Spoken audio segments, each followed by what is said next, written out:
Welcome back to Torment. Let's explore the bloom a little more. Desperately want to find a place to rest. I have an item that could fully heal me. Ooh, Eric just wants to talk. Okay. What? Are we ready to go? No? Oh, it's you. Can I ask you something?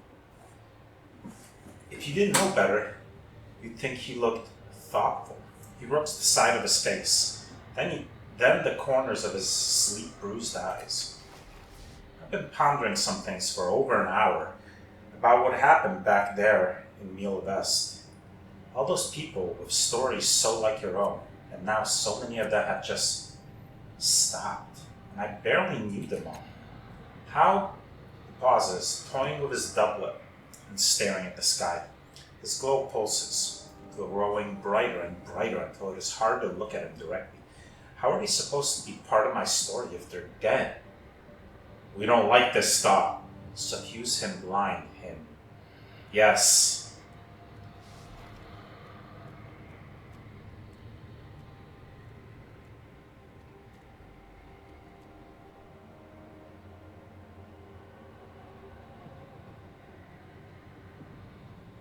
They were my brothers and sisters, and now they're gone. It's not really about you, Eritus. It's not, he blinks. I don't understand. Unless I'm supposed to avenge them for my loyal friend. He glances at you, Simon. That's you, of course. There he begins, then winces. The glow around him is glowing brighter than it has ever before. Doesn't appear to notice, however. Their stories are over now, aren't they? I mean, unless they come back at some dramatic moment, more powerful than they were before. I love doing that. He's still talking.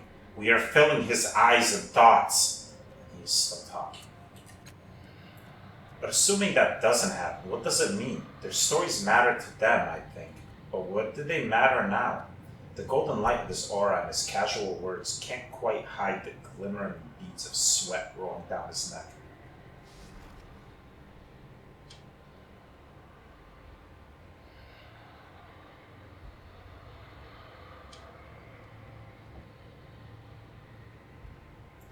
I think they live on in our memories, if nothing else.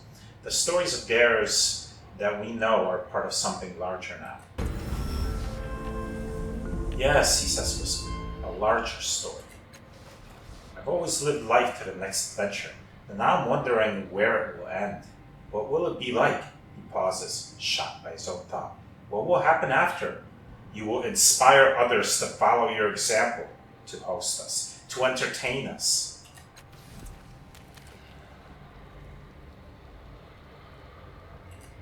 That's something I could do. Before I go up this path, I might as well talk to this here slaver.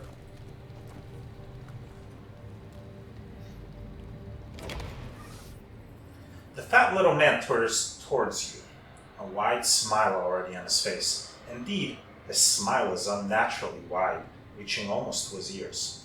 You notice that his mouth contains 2 rows of white, well-manicured teeth. You catch me in the midst of an auction, sir, but no need to beg pardon. My clients will wait, he leans forward conspiratorially. I find that a short delay in the proceeding gets them talking among themselves and sparks their competitive natures. Good for prices. The smile gets even wider, if that's possible. Parson Flint is my name, and the disbursement of so-called slaves to so-called owners for the betterment of both parties is my trade. What sort of slave are you looking for? Why would I want a slave? Flint blinks in surprise, but his smile doesn't falter. To feed moths, of course, unless you're planning to let them feed on you, but I wouldn't advise that. The little man shudders dramatically to emphasize his point. Fresh to the bloom, this one. He's not a licensed buyer for sure, then. Naturally, it helps to know what a maw wants before you go buying a slave. Not much point in buying a slave who isn't appetizing to the maw in question. Then he adds in a whisper, be surprised how many people make that mistake. Flint gives you a knowing wink, as if to emphasize the silliness of those people. Still, you never know. Maybe he would be interested in the boy. Rin tugs urgently at your garment, and you glance down at her. You have to buy one. Buy all of them if you can. Foot notices the little girl for the first time. Ha! What a darling child you have there. And a smart, too. Are you looking forward to feeding your slaves to a maw, my dear? Not for a maw, Rin whispers, ignoring the little man. You have to set them free.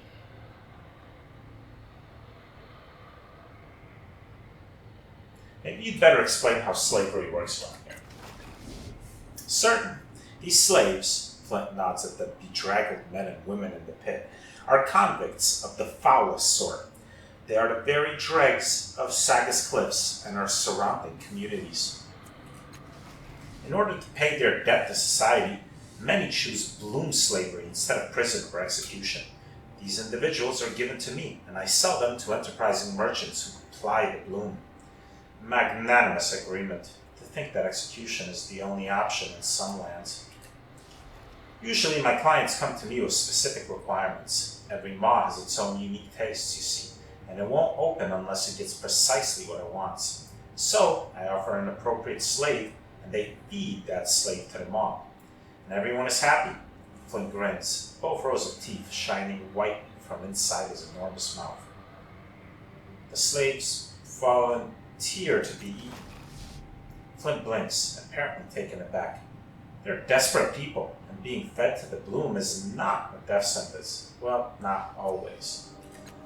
Sometimes the bloom only devours certain aspects of a person, and they're entirely changed for better, or it takes a small, trivial part of them, an eye, or half a stomach, or their ability to feel love, and spits them out into another world, where they can start their lives anew. Flint beams at the thought of it all. Once a maw feeds on a slave, the slave is free. That's the law, mind you.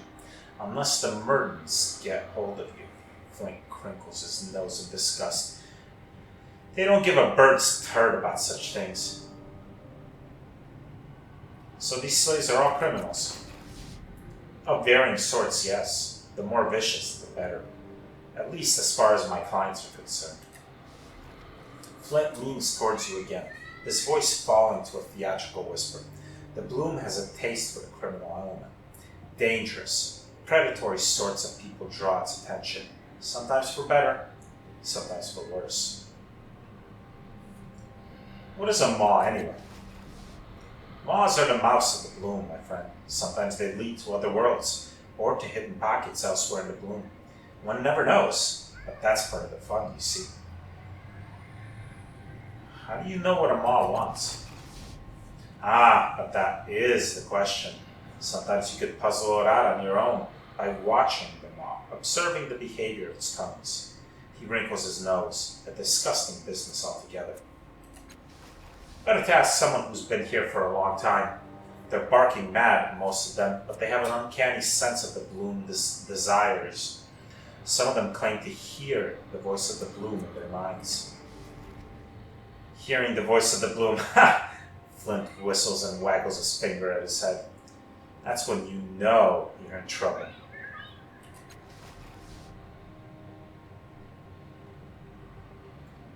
What are you exactly? An auctioneer? Indeed not, sir. I'm a public servant.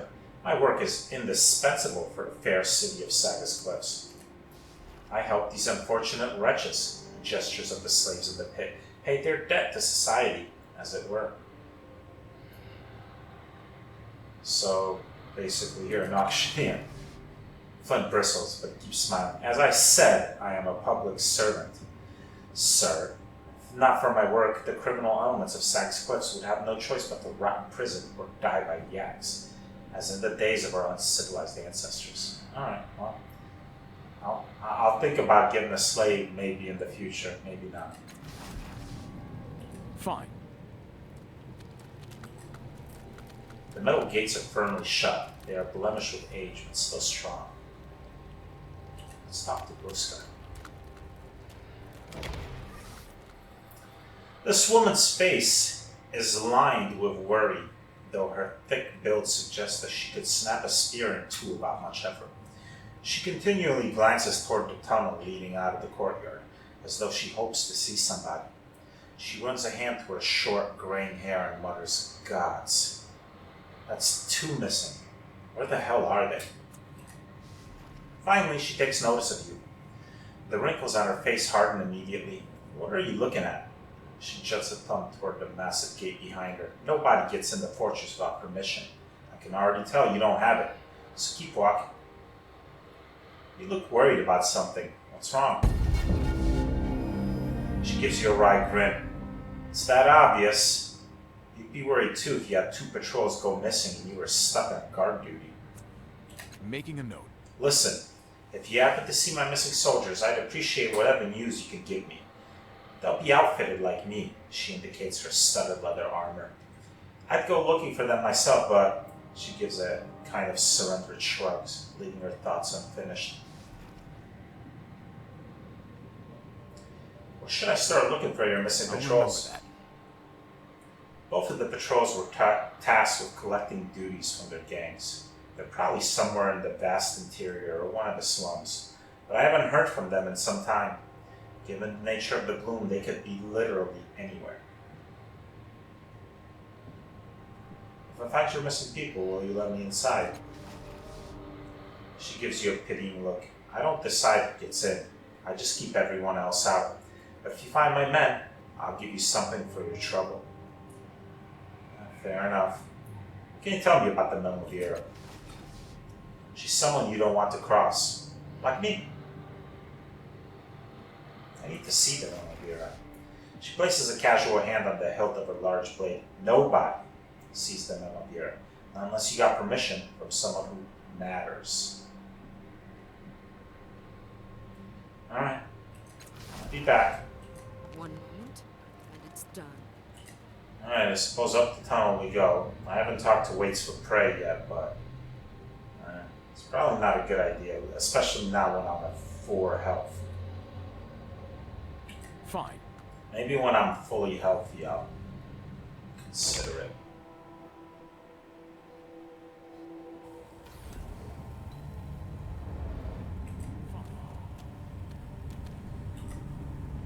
To the little Nilish.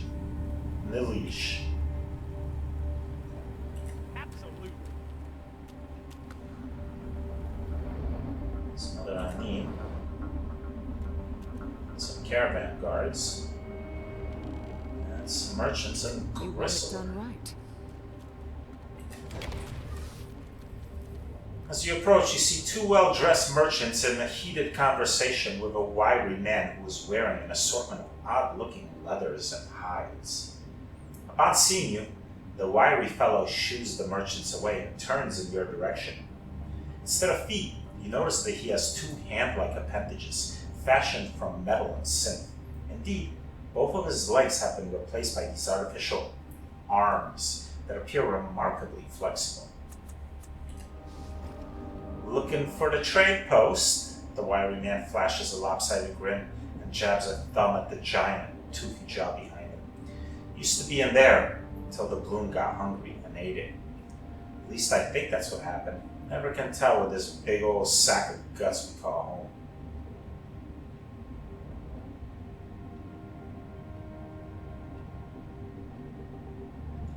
Where are the people in there? Do they need help? One of the merchants spits. Not anymore. Can't say for sure if they're dead. The wiry man squints hard at the merchant. A lot of times the bloom just moves one of our parts somewhere else. So there ought to be a mod that can take you there. Finding it, though, that's the trick. I'll remember that. Name's Bristler, by the way. Bloom guide, explorer, and scout. 3 times eaten by the bloom and still intact. Well, mostly. He wiggles the artificial fingers on one of his feet. I need to know more about maws and how they work. Whistler squints at you for a moment as if trying to decide if he trusts you or not. Then he nods. A maw is a door, see? A living door. It's a connection between somewhere in the bloom and another place. The other place might be right around the corner, or it might be in a whole different world. Maybe in a whole different time. It don't matter none to the bloom. Need to know? What's he doing here? Does the Numenera know about him? I'm sure you know about him. Only one rule of maws. You feed them what they want, and they open. Trouble is, every maw wants something different. Might be an emotion, or a color, or the blood of one particular fella. Or, if you're unlucky that day, might be your own 2 legs. Maws are stubborn, every one of them. Until you give them what they want, they'll stay shut. He lowers his voice. Unless you got a way to cut them open. Takes a special kind of weapon to do that. But the blue don't like that one bit. She'll remember a fellow who cuts open her maws, and things won't go easy for that fellow around here. Why is that wagon just standing here? You'd better ask these 2 fellas here. He nods at the well-dressed merchants. See, they were supposed to be heading for the Ascension by way of the old trade post. But then the Bloom decided to eat the trade post, so now they're stuck. I keep telling them to look on the bright side. At least they weren't inside the trade post when it got eaten. But they won't hear it. Never seen a couple of fellows so determined to be miserable. Chrysler squints suspiciously at the 2 merchants. Anyway, until they decide what to do next, we're staying put. And since they're paying my wage, I do what they tell me. He grins. At least until something better comes along. Or someone else demands my time. Where would I go to look for a maw? Chrysler purses his lips. Used to be I could answer that question easy enough. I'd tell you just where to find them, and where they lead, and who to feed them. But something's got the Bloom all riled up, and she's opening and closing maws however she likes. He shakes his head disapprovingly, as if talking about his own disembodied child. Disobedient child.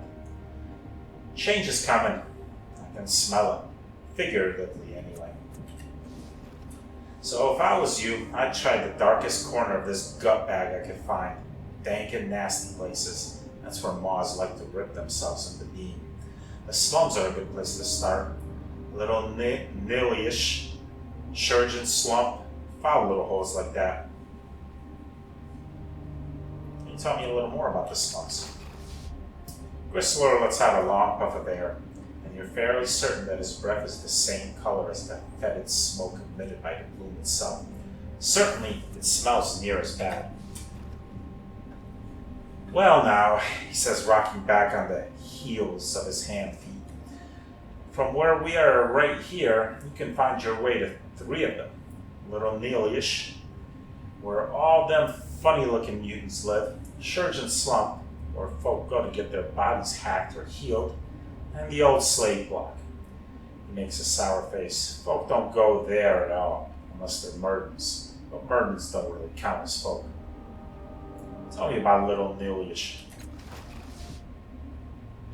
Chrysler nods. First of all, it ain't so little. I guess it's bigger than the other slums by half. It used to be called something else before the mutants moved in, but nobody remembers the old name. See, the mutants got here through a maw. They used to come and go as they pleased, trading goods from here and there, making all manner of shits. Somebody should have warned them that maws are ornery beasts, and they never do the same thing for too long. Sure enough, one day it up and closed, and all the mutants on this side got trapped in the Bloom. Been stuck here ever since. Funny thing about Little Neil-ish. Folk on the outside of the Bloom like to pitch their rubbish in there, straight into the nearest tube or sphincter. No matter where they dump their trash, it all finds their way to Little Neil-ish. Don't know why, how or why. Guess that's just where the Bloom likes to keep it. He smiles fondly, and again you get the sense that he's talking about a much beloved child. What do you know about Surgeon Slump? Chrysler brightens. That's where I got fitted with ease. Taps the metal and synth arms that double as his legs. A couple of nice fellows helped me out when the Bloom ate my legs. They were a little odd, I'll admit, and lacking in the social graces, kept calling me by a number rather than my name. The Bloom blessed those doctors, even if they enjoyed their work a little too much. Nowadays, the slump is under the protection of a bunch of soldier types, deserters I hear, from some battle that never ends. Chrysler shakes his head. Imagine that, fighting in an endless battle.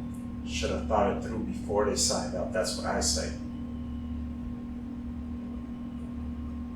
Tell me about the old slave block. Used to be a prison for slaves back in the days of Sheila the Great.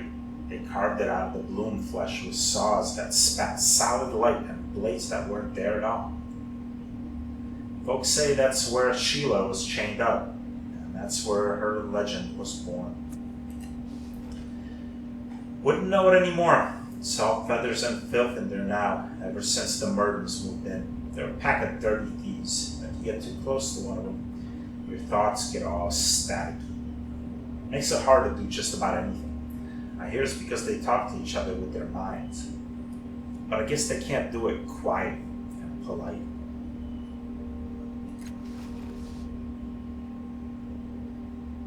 You said the bloom is acting strangely.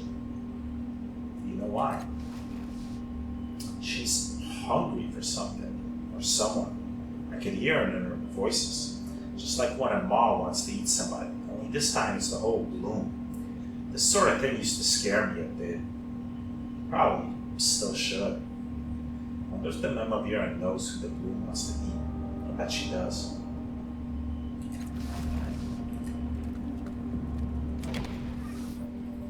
The two merchants turn toward you. One is a heavy-set human with a large head and a wide, bony face. The other is a particularly thin and sickly-looking Varjo. Its headed crest is decorated with symbols that are unknown to you. Both are dressed in rich clothing. I hope you weren't planning to visit the Ascension, friend, says the human, whose face is set in a permanent frown. The only road was in there. He gestures towards the massive jaw that has closed over the far end of the platform. What happened here? And as we approach, the entrance grows teeth, says the emaciated Virgilian. It speaks of a strange, halting accent, as if the truth is not its native tongue. The teeth get big and turn into a great jaw. Down it comes, swift and cruel. All this happens fast. In time it takes to walk 5 steps. The human grimaces. The bloom's good for 3 things, friend. Farting up smoke to burn our eyes, pissing foul water for us to drink, and eating whoever and whatever it likes. I hate this place. Too bad it's a good road to make such shins, or was anyway. So you're headed for the trade post. Where else? The Ascension has its own perils, but it's blessed with a bounty of useful things. Unlike this place, trying to get anyone to pay for a hunk of quivering bloom flesh. The merchant scowls and spits. We trade in crystals from Ascension Place. Good business there, bad business here. The Virgilian attempts to scowl and spit in the same manner as its friend, but it only manages to spray the front of its garment with bluish fluid from its nose slits. So what are you going to do now? The Grizzle Man asks us to go with him into the depths of the bloom, seek out other mouths, jaws, maws that lead to trade posts. We are not stupid. We say no. The Virgilian twists its face into a deep frown in a remarkable imitation of its companion. Clearly it has been practicing.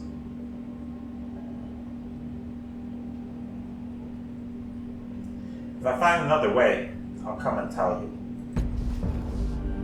The merchant raises a bushy eyebrow.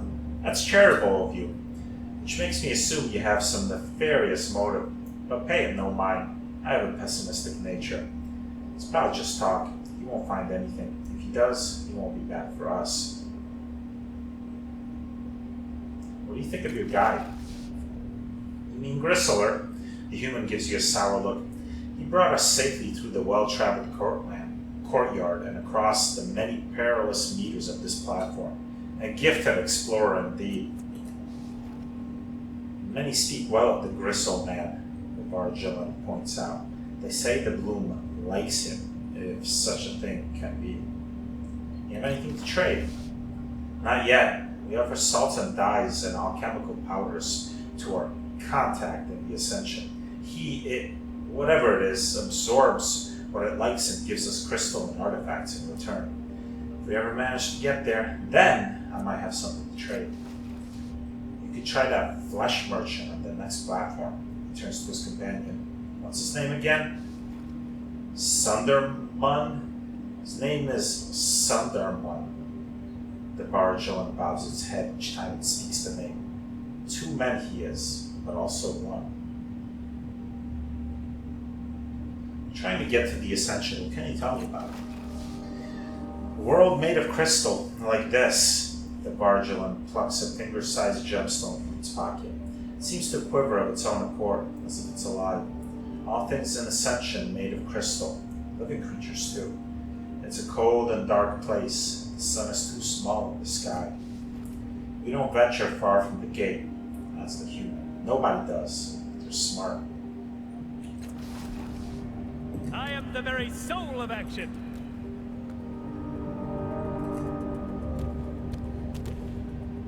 Ready. What's this thing? A blister of flesh protrudes from the ground, an irritated, angry posture. It is almost entirely opaque, but you see the faintest hints of movement within. You study the movement within the cyst more closely, as if in response to your curiosity, the shadow of a hand claws at the interior and vanishes. Someone or something is trapped inside the cyst. You feel something pressing against your mind, a sharp presence like the thought of pain, thrusting its experiences into your imagination. As your fingers brush the flesh of the cyst, the memories come pouring in, flooding your thoughts with emotions of lives you have never lived, stories from countless lives lost in the gloom. You reach out for a random memory in this swirling maelstrom, and its particulars become immediately shockingly clear. Please, you whisper, hand raised. Clean white dust, untouched by the taint of the bloom, cakes your slender fingers. I worked for years on the sculpture. I molded it with beams and chisels, and with my bare hands where my tools ran dry. This is the only thing in my life that has meaning. Something in the stone is calling to me. It needs to be given shape. This sounds like the sculptor from Sagas Blitz. I know that, says the man who used to be your friend. I've seen what it has done to you. He holds a large hammer in his hands. His fists are shaking. You've changed. Ever since you brought this hunk of rock back from the other world, you've changed. It's not art that compels you. There's life already in that thing, and it's using you to get out. He hefts the hammer. I'm here to stop it.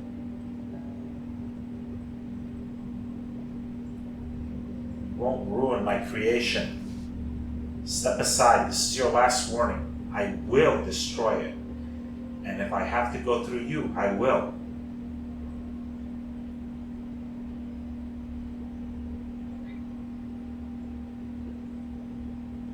Well, I'm not going to die for the sculpture. I feel that strongly. Very well. His shock is apparent, but he hides it quickly. He steps between you and the carved stone and swings his hammer.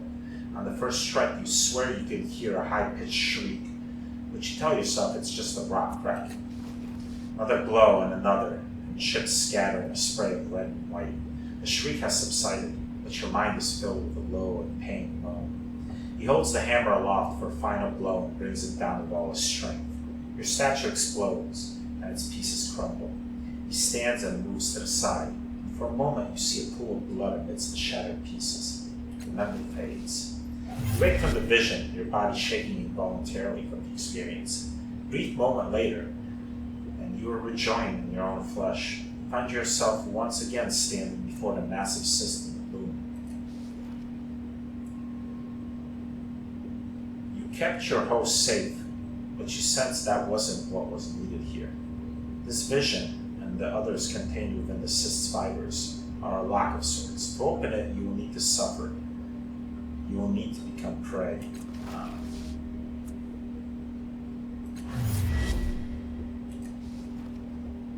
Okay, so I need to take the blow here. I'll protect the sculpture of my life. It is my creation. As you wish, this hammer is faster than you would have believed, and it blasts the bones in your hand to powder. You fall back, the pain following, and he strikes at the statue directly. The first shot elicits a high-pitched shriek from the stone, and you throw yourself in front of the sculpture to keep another one from landing. Don't make me. He never finishes the sentence, but swings again. Your shoulder collapses with a wet crunch. You embrace the statue, shielding it from the hammer.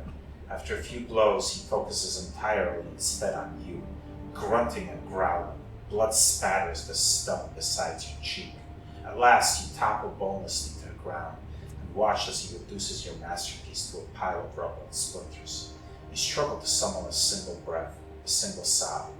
When the blackness comes, you welcome it. You return to your own mind with the death of your host, knowing that what you saw, what you felt, was true. The life you lived was full, rich, and ended here in the bloom. Your host's remaining moments were saturated with pain. Your muscles still twitch with the memory of agony, and your suffering bleeds into the cyst, loosening its fleshy fibers. It appears that the bloom has sealed something within the cyst, and your agony is the key that will set it loose. Did I lose any health? No. Let's do it again. The world of senses explodes in your mind. You know instantly that you are in an abandoned cavity deep in the gloom. You hear moisture beating on the threaded veins over your head, and the chittering of other creatures that share this place with you. Your sight is limited and blurry, but a profusion of colors explodes across your vision, and you associate each with a smell. And the smell, it's a warning kaleidoscope of rich inputs that instantly categorize themselves in your mind.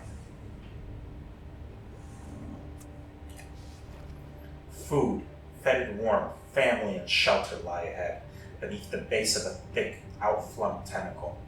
It is a burrow opening, just the right size of your tiny body. The globules of bloom flesh in your cheeks will sustain your brood for days. But then the wind shifts, and a sharp scent freezes you in your step. Fear suffuses your mind, and you realize that death is at your heels. The creature is vaguely feline, enormously tall to your newly tiny form, and thickly muscled. Its purple stripes and rigid frills along its flanks, killing incisors, each almost as large as you, fill its cavernous mouth, and its powerful claws can smash you flat. It sees you and lunges. Okay, damn. You turn and rear, filling yourself with air to make yourself seem larger. The beast lunges at you, and one of its paws smashes down upon your spine, snapping it in an instant. That enormous mouth closes on you, and a mighty tooth pierces your side. The creature tears savagely at you, and then, apparently not liking the taste, spits you out. It snarls, baffled, and pads back into the dripping darkness of the gloom. Gasping, you drag your barely functioning body toward the burrow, but your limbs go numb and stop moving. The world blurs around you. Aching with unbearable loneliness, you welcome the sweet release of death. Consciousness calls you back to its arms, and you find yourself aching emotionally and physically from these experiences. Your muscles throb and pulse with the residue of the fight or flight response, and the cyst again responds to your pain. Its fibers loosen further. Let's do it again. You gaze through the faint shimmer and ripple of the force field down the silent, red-veined tunnel in the pulsating black. It looks empty. You know it is now. You feel the eyes on you, the hungry eyes. I think that should say you know it is not. You feel the eyes on you, the hungry eyes. But you feel no fear. You feel emptiness within you, under a scab that you want to pick.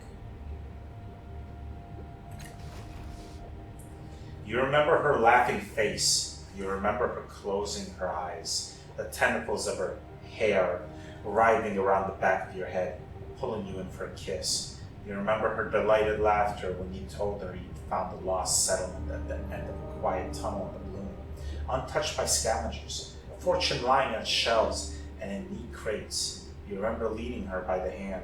The pain rises. Your hand strokes the force field's controls. What happened? You keep digging through the memory. You don't want to remember, you don't, but you go deeper anyway. You'd installed the shield to protect your find from other explorers, but when you fled the ruins and the shrieking things beneath it, it was the shield that saved you. You, and not her. You saw them fall on her 10 steps from safety. Pale claws, blood painted, screams from beneath the seething pile. So much blood, and she never stopped screaming. Finally, you raised the shield, and only then did silence fall. You look at your hand, hovering over the shield controls. For all you know, she could still be screaming down there in the ruins, and it's your fault. The life you were going to build together is gone, erased. You have just one more thing to do. Your hand slides across the control, and you deactivate the screens. Silence follows. She's not still screaming. You feel a moment's relief. The countless nightmares lied to you after all. You take a single step into the dark, another, and then they swarm up the tunnel and fall on you, biting, clawing, chewing, and shrieking. After endless agony, blackness claims you. The ache in your heart has become familiar, even as the sorrow and heartbreak seem new and fresh each time. Different facets of the same emotion, each refracted through a new experience. The cyst's fibers twitch again, loosening one final time, revealing a frail, angular creature trapped inside. It bursts out of the cyst, leaving a glittering object behind in its haste to escape.